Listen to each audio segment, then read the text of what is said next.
North Africa. Impact of the Nile River.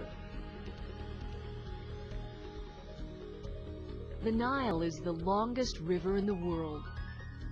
How has the Nile been important to the people of Egypt throughout history? Snaking through East and Northeast Africa, the Nile is the longest river in the world. Its waters travel more than 4,000 miles, winding through Uganda, Ethiopia, Sudan, and Egypt. The Nile's legacy is best known in Egypt, where residents have relied on this river for food, water, and building materials for more than 5,000 years. From ancient times, the Nile would flood every year, an event caused by summer rains in the Ethiopian highlands. Then Egyptian farmers would plant their crops in the fertile mud. By April, the crops would be ready for harvest, and the cycle would begin again. But while the river has been generous through the centuries, it's also been fickle. Often there was either too much or too little water. And a single annual flood allowed only one harvest. By the late 19th century, an expanding population had pushed Egypt's agricultural capability to its limit. With so many lives depending on nature, something had to be done. In 1952, President Gamal Abdel Nasser announced plans for the construction of a hydroelectric dam near the southeastern Egyptian city of Aswan. The dam would create a reservoir that could hold enough water to meet Egypt's growing needs. Nearly 20 years and $1 billion later, a modern marvel of engineering was complete. The Aswan High Dam is 2 1/3 miles long and more than 360 feet high. It's so massive that the Great Pyramid at Giza can fit inside it 17 times.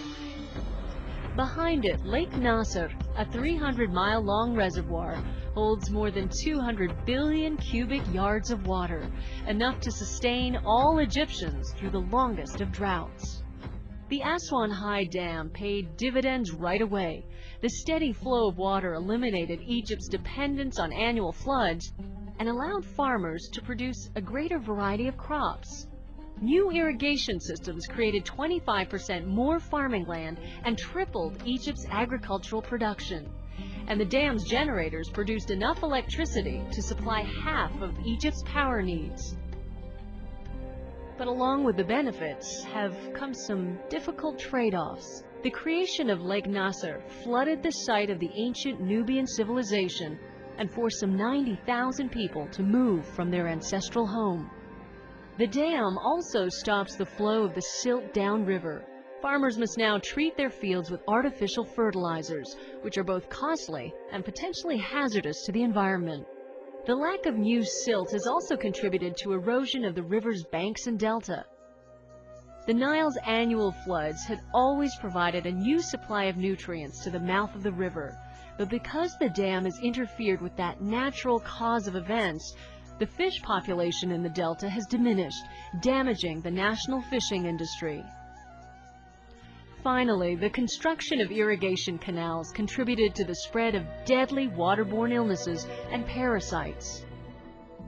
The Aswan High Dam has come with both benefits and consequences, showing that even when tamed, the magnificent Nile, which helped form one of the world's first great civilizations, remains a crucial force in modern Egypt.